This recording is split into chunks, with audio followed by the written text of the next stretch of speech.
Esta historia comienza con nuestra prota Serafina, quien despierta en medio de una celda rudimentaria con cadenas en los brazos y en las piernas. Esto la decepciona y cae en cuenta de su realidad. Fue derrotada humillantemente por unos simples bárbaros y ahora fue tomada como prisionera. Pero retrocedamos un poco en el tiempo para tener más contexto. En el año 1342, en el territorio de los bárbaros, una monumental guerra estalla entre los caballeros y los bárbaros. El enfrentamiento es frenético y sangriento, perdiendo tropas de ambos ejércitos y no se ve un claro ganador. Pero los caballeros usan sus armas de fuego, disparan en contra de los bárbaros y quedan impactados por la ferocidad de aquellos guerreros que ni se inmutan o temen a sus armas. Así que un soldado le informa a la capitana Serafina que los bárbaros se resisten y que ya perdieron el ala izquierda de sus escuadrones, pero ella les ordena que cubran las posiciones faltantes y que no dejen de atacar, porque igualmente son unos bárbaros insignificantes que deben ser exterminados, tal como ella hace en ese instante con un movimiento perfecto al blandir su espada y en un corte que emana descargas eléctricas acaba con 4 bárbaros al mismo tiempo, pero en su mente sabe que ya ha perdido muchos soldados de la primera línea, por lo que de seguir este ritmo perderá demasiados hombres como para pensar en regresar. Eso significaría también el final de su escuadrón, que lleva más de 7 años en pie luchando, aunque no tiene tiempo a dar más órdenes cuando escucha el ruido de una espada atravesando las armaduras de sus soldados como si fueran papel, pues Beor, el líder de los bandidos, avanza sin que nada lo detenga hasta quedar a unos metros de ella. Aquel bárbaro imponente, al verla, supone que es la capitana por el casco de cristal que lleva, algo que le agrada, pues está aburrido de luchar contra aquellos frágiles soldados que ni siquiera son capaces de ser un oponente digno. Pero Serafina queda impactada por la fuerza de este bárbaro y la forma en cómo cortó a sus soldados. Entonces sabe que una retirada no serviría de nada teniendo al más fuerte de los enemigos tan cerca y que no hay más opción que aceptar el duelo que este propone. Así que le avisa a su ateniente que debe decirle a su hermano que ella dio la vida por la patria. Luego se lanza con todo al ataque, pero es bloqueada y lanzada por los aires. Aún así se recompone rápidamente y vuelve con una embestida hacia aquel bárbaro. El ruido metálico de las espadas al chocar y sus gritos de esfuerzo resuenan por todo el campo de batalla, pero Serafina solo puede bloquear los impactos y ruega a la princesa Wisteresia que le brinde su fuerza, aunque cuando lanza su mejor ataque usando todo lo que tiene, la espada en su mano se estrella contra la espada del bárbaro y se rompe en dos. Además, siente como su casco se rompe y eso ya significa su derrota, por lo que amenaza con eliminarse en ese mismo instante, pero Beor lo niega, pues la mira con una sonrisa aterradora, ya que su vida no se terminará allí, sino que tiene muchas ideas de cómo aprovechar su bello cuerpo, porque a partir de ahora ella será de su propiedad. En ese momento, nuestra prota vuelve en sí en medio de la celda y aunque trata de pensar que seguramente la capturaron para sacarle información o torturarla para que hable sobre la nobleza, las palabras de aquel bárbaro resuenan todavía en su cabeza y se imagina lo peor. Pero ella sabe que es parte de la nobleza y que aún no estaba casada, y eso al mismo tiempo le hace preguntarse dónde estarán sus hombres, pues con lo poco que duró aquella pelea es muy poco probable que lograran retirarse. Además, seguramente solo unos pocos podrían haber huido, mientras que los demás seguramente morirían en las cercanías. Por esto lamenta no haber sido de utilidad y a pesar de haber jurado a su reino que ayudaría a superar la situación tan crítica que tienen, no pudo ni siquiera contener a los bárbaros. Pero en ese momento una chica llega avisando que viene de parte del hombre que la venció, presentándose entonces como Cersei, y Serafina se imagina lo peor al ver algunas herramientas que porta, ya que supone viene a torturarla. Mientras Cersei se extraña al verla tan alterada, pues confiesa simplemente le dieron la orden de preparar el trofeo que su señor ganó para que se encuentre en las mejores condiciones. Entonces con una cadena la sujeta contra la pared y Serafina se imagina que su tortura está a punto de comenzar. Minutos después, mientras que Beor sobre una colina espera ansioso que preparen a la chica, nuestra prota se encuentra totalmente sonrojada y sin entender por qué solo la está limpiando. Pero Cersei responde que es ella quien no comprende qué es lo que se imaginaba, porque la enviaron a quitarle toda la mugre y sangre que tenía pegada al cuerpo, logrando luego de algunos minutos limpiarla correctamente, y confiesa que al saber que se enfrentó a su señor esperaba ver a alguien muy diferente, pero ella tiene un aspecto bastante femenino y entonces toma las herramientas. Esto asusta mucho más a nuestra prota porque supone que ahora sí viene la tortura, pero en realidad Cersei simplemente le corta las uñas, le unta un poco de aceite aromático e incluso le pone un atuendo extraño, soltándole las cadenas de la mano y la deja completamente confundida, mientras la chica confirma al verla que sí se ve bastante mejor. Pero Serafina comienza a pensar que seguramente eso es algún tipo de costumbre bárbara muy extraña para presentar a los prisioneros con un buen aspecto antes de ser sacrificados. Pero en ese instante escucha un ruido bastante fuerte de arriba y pregunta si acaso fue un trueno, lo que Cersei niega porque aquella voz solo puede ser de una persona, asustando mucho más a nuestra prota cuando escucha aquellos pasos que resuenan por todo el lugar y la figura de aquel bárbaro imponente quien entra a la celda sonriendo al ver su trofeo, pero le dice que en el campo de batalla no pudieron presentarse y él lo hará primero, ya que se presenta como Beor, heredero del caudillo de Uldin y conocido como la voz estruendosa. Pero Serafina queda impactada por el porte de aquel monstruo y por sus ojos dorados que deben ser inhumanos, lo que le confirma la historia que su abuelo le contó cuando era niña y que siempre creyó imposible, pero ahora está segura que piensan devorar su corazón como unas bestias salvajes, y entonces con su orgullo se presenta como la capitana de su orden, la hija de un gran señor, y además, si será un sacrificio, está dispuesta a aceptar que haga con ella lo que quiera, pues en su mente está decidida a mantener su dignidad hasta el último momento. Pero Beor la mira confundida preguntando a qué se refiere con un sacrificio, porque lo único que él quiere es casarse con ella y por eso fue que la trajo aquí. Eso deja impactada a nuestra prota, quien no puede creerlo, porque seguramente trata de distraerla para luego atacarla, pero Beor lo niega y le explica que en su familia es una tradición casarse con mujeres miembros de la caballería, una lógica que para Serafina sigue sin tener sentido, y entonces Beor le recuerda que igualmente ella ya avisó estaba dispuesta a hacer lo que él quisiera. También le confiesa que no la eligió sin un motivo, porque en aquel combate fue que se convenció que es la mejor opción para ser su esposa, pues nunca antes había combatido con una chica tan increíble y que tuviera tanta fuerza. Por eso fue que se enamoró a primera vista, y nuestra prota sigue sin poder creerlo, pero Beor avisa que no la obligará a nada y se marcha dejándola en la celda totalmente confundida, mientras trata de procesar aquella extraña propuesta. De vuelta al pasado, hace 7 años, en el reino de Ildorel, nuestra prota es citada ante su hermano Sidious, quien le explica que el rey emitió la orden para que comience la expedición número 17 en el continente oriental. Por esto la nombraron a ella como la capitana de la primera compañía y espera que traiga honor a su familia. Además, le entrega una carta que le enviaron para ella y donde la llaman la princesa Serafina. Esto avergüenza un poco a nuestra prota, pero le promete que asistirá a aquel evento. Mientras tanto, en la ciudad, la hambruna pasa efectos ya que muchos no pueden comer como es debido y la escasez de alimentos es cada vez mayor. Pero en medio de todos ellos pasa Serafina con su carruaje imponiendo respeto. Una vez llega el evento de la nobleza, de inmediato recibe miradas juzgadoras y comentarios hacia ella, porque se extrañan que la princesa sea también una capitana y que esté involucrada en lo militar, ya que no comprenden para qué le sirve a una mujer ser tan fuerte, y nuestro prota consigue escuchar aquellos comentarios que solo la incomodan, por lo que sale un momento para tomar un poco de aire y allí varias chicas conocidas la saludan invitándola a conversar un momento.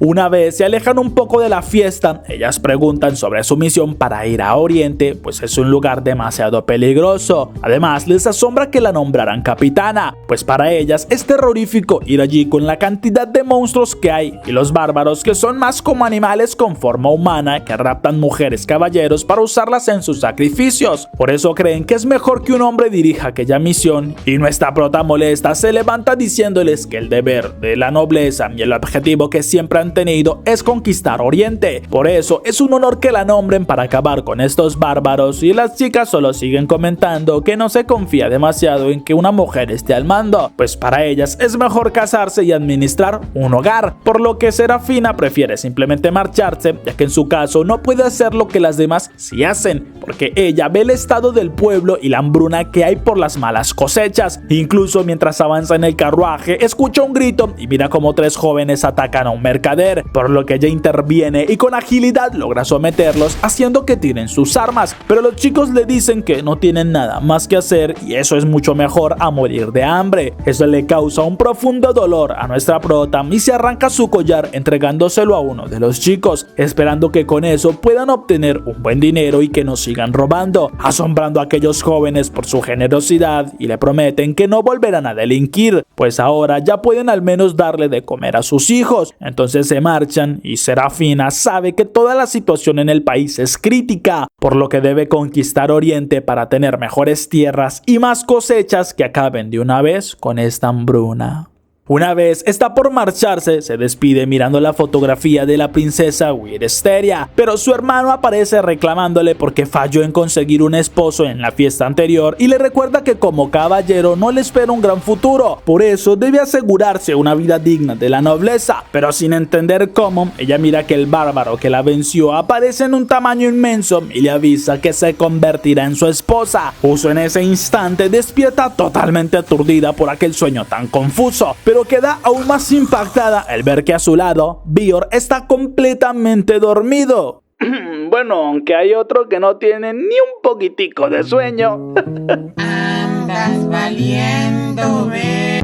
En ese instante, el shock es tan fuerte y su vergüenza tan alta que nuestra prota, Serafina, grita completamente asustada. El estruendo despierta a Beor, quien se incorpora sin entender a qué viene tanto escándalo. ¿Qué haces durmiendo a mi lado?, le pregunta ella con la voz todavía temblorosa. El bárbaro, con una calma exasperante, responde que no debería haber problema con que él duerma en su propio cuarto. Serafina se preocupa aún más. No logra comprender por qué está en esta habitación y sobre todo porque él se encuentra sin nada de ropa. Beor simplemente se ríe de esa actitud. Le dice que no debería preocuparse, pues anoche no hubo ningún problema para ella. Pero para nuestra prota, estas palabras son una sentencia. Si pasaron la noche juntos, su honor ha sido manchado y el riesgo de un embarazo por parte de aquel bárbaro destruiría su prestigio noble. Desesperada, toma la espada de Beor y le ruega que la ejecute allí mismo, pero él la mira con asombro. No entiende cómo es que alguien puede actuar de forma tan extrema por asuntos que él considera triviales como el honor o la vergüenza. Justo en aquel momento de tensión, Cersei entra en la habitación con la ropa lista. Al ver a Serafina, se alegra de que no tenga secuelas de lo que pasó anoche. Eso confunde todavía más a la caballera. Es entonces cuando Beor aclara la situación. Confiesa que, tras la batalla, utilizaron un somnífero paralizante para trasladarla con más calma a este lugar. El problema es que usaron una dosis estándar para un bárbaro, lo que resultó ser un exceso masivo para una chica tan común como ella, por lo que comenzó a vomitar y se desmayó por la toxicidad de aquel compuesto. Por ese motivo tuvieron que trasladarla hasta la habitación más cómoda de la casa. Entonces, ¿no pasó nada anoche?, pregunta nuestra prota, aún intentando procesar aquella información. Beor lo confirma, ni siquiera la tocó, pues estaba demasiado afectada por aquella sustancia. Tras cambiarse, le avisa que el desayuno ya está listo y le recomienda que se calme un poco, pues todavía lleva desde el día de la batalla sin comer y necesita recuperar fuerzas.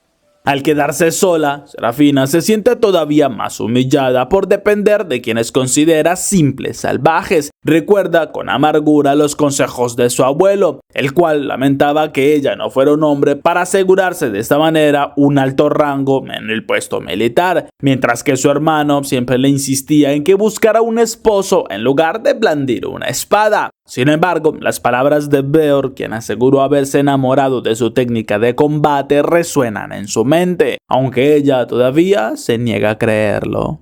Preparada mentalmente para recibir raciones miserables que dañen su orgullo, Serafina entra con valor a aquella sala, pero queda sin palabras. Ante ella hay un trozo gigante de carne jugosa asándose lentamente sobre una hoguera. El aroma es celestial, algo que en su tierra, que está azotada por la hambruna, sería imposible de ver incluso en los banquetes reales. Pero su estómago termina traicionando su fachada de frialdad con un rugido potente. Beor se burla amistosamente, pues parece que su cuerpo quiere vivir, por mucho que su boca diga lo contrario y que con su actitud quiera demostrar que ella no le interesa nada de lo que tienen. Mientras que Cersei se acerca a la chica y le susurra un detalle importante. Beor salió el día anterior exclusivamente a cazar aquella presa para darle esta comida de bienvenida, por lo que él, siendo el hijo de un caudillo, es técnicamente un príncipe y rechazar tal gesto sería una falta de educación. Serafina, convencida por la lógica y en parte por el hambre, termina a aceptar probar un bocado. Al instante, su mente se eleva a otro plano. El sabor es un manjar que superaría a cualquier cocina de la alta nobleza, por lo que, curiosa y un poco más relajada luego de haber disfrutado tremendo manjar, pregunta qué tipo de animal tiene la carne tan increíble. Beor le dice que si quiere saberlo debe mirar por la ventana.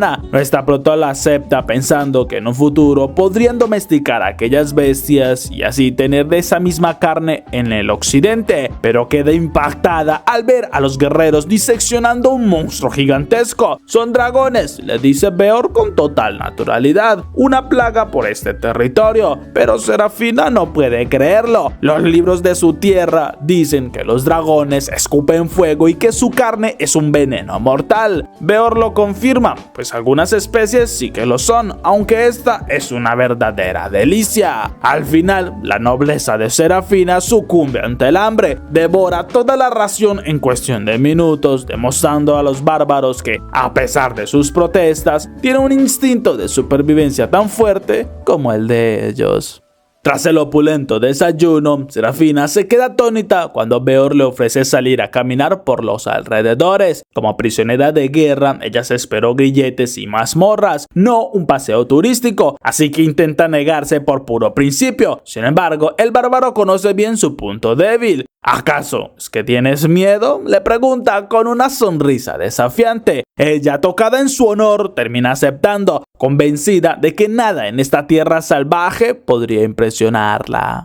Pero tan pronto como pone un pie fuera de la cabaña, las palabras se le atoran en la garganta. Ante ella se despliega un bosque colosal, teñido de un verde tan vibrante que parece irreal. A lo lejos se divisa una costa con casas pintorescas, una vista que rompe todos sus prejuicios sobre el yermo bárbaro. Beor le pide que le siga el paso y ella intenta recuperar la compostura, aunque le resulta imposible no distraerse con la fauna local. Incluso cuando un dragón surca los cielos, Beor le resta importancia con una calma absoluta, ya que mientras no te metas en sus nidos, son como pájaros muy grandes. Tras algunos minutos de caminata, un rugido constante llena el aire. Al doblar un sendero, Serafina queda nuevamente deslumbrada. Una enorme cascada se alza ante ellos, vertiendo agua cristalina que brilla bajo el sol. Es un paisaje que deja en ridículo a los jardines reales de Occidente. Beor le explica que no intenta presumir, sino que quiere que se acostumbre a lo que a partir de ahora se convertirá en su hogar. Entonces le lanza una bomba. Le ordena que se quite la ropa para darse un baño. El honor de Serafina estalla en 1000 pedazos. «¡Eso es una indecencia!», exclama totalmente avergonzada. Pero Beor le explica que al no tener baños privados en las casas, el arroyo es el centro social donde tanto hombres como mujeres se asean por igual. Cersei es quien interviene con pragmatismo, advirtiéndole que el aceite aromático que le pusieron se está agotando y muy pronto comenzará a oler a caballería tras una batalla. Sin más opciones, Serafina acepta entrar al agua, descubriendo que Beor se ha retirado a otra zona por el escándalo que ella armó. Sin embargo, la paz que tanto le agrada dura muy poco, al darse cuenta de que el agua está rodeada de monstruos, criaturas que son dóciles para los bárbaros, pero completas bestias para ellas. Así que sale huyendo despavorida, olvidando incluso su ropa, la que había dejado en la orilla. Segundos después logra encontrar un lugar más apartado, pero se siente un poco miserable. Está completamente a la intemperie, muerta de frío y un poco perdida, pero el rugido de un dragón cercano la hace gritar y entonces una voz masculina la interrumpe preguntando si se encuentra bien. Temiendo encontrarse con un bárbaro hostil que intente aprovecharse de su vulnerabilidad, Serafina se encoge, pero al ver al hombre queda sin aliento. Frente a ella se encuentra un joven fornido de rasgos finos con una voz educada y una mirada comprensiva. El hombre le comenta que su propia madre, quien también provenía del occidente, le contó lo aterradora que puede ser la fauna local para alguien que proviene desde el occidente, pero al notar que Serafina tiembla por el frío, aquel bárbaro se acerca con delicadeza y la envuelve en su propia capa. Incluso se acerca para tocarle la frente y así comprobar su temperatura, una cercanía que hace que el corazón de nuestra prota se dispare, pero él sin previo aviso y con una fuerza asombrosa la levanta en brazos para llevarla de regreso, cargándola como si fuera una pluma, pues le preocupa que en el camino de regreso termine desmayada. Justo en ese momento Cersei aparece, celebrando el encuentro y bromeando sobre lo bien que su señor está aprovechando el tiempo. Serafina no entiende nada hasta que el hombre que la carga suelta una carcajada. Se trata de la risa de Beor. Al haberse afeitado y arreglado el cabello, su aspecto ha cambiado de tal forma que parece una persona distinta, mucho más cercana a la nobleza que ella tanto defiende. Pero me alegra ver que te sonrojaste como una princesa al tenerme tan cerca, se burla Beor. La humillación y el alivio se mezclan en Serafina, quien le propina una bofetada sonora. Pero Beor, lejos de enfadarse, solo se ríe con ganas. Aquel carácter indomable es precisamente lo que lo tiene cautivado, aunque ella intenta mantener su postura defensiva y asegura que solo lo perdona porque el paisaje fue increíble. Pero dentro de su mente no puede dejar de pensar en una cosa: Beor sin esta barba de bárbaro es peligrosamente atractivo. Aunque bueno, no es que dure demasiado la felicidad, pues en cuestión de días nuevamente vuelve a estar aquella barba frondosa. Y hasta aquí el resumen de hoy. ¿Qué tal les pareció este primer capítulo de la protagonista con el rey bárbaro? Déjame saber en los comentarios qué crees que pasará en el siguiente capítulo. Le mando un saludo a todos por apoyar mis videos y como siempre nos vemos en el próximo resumen.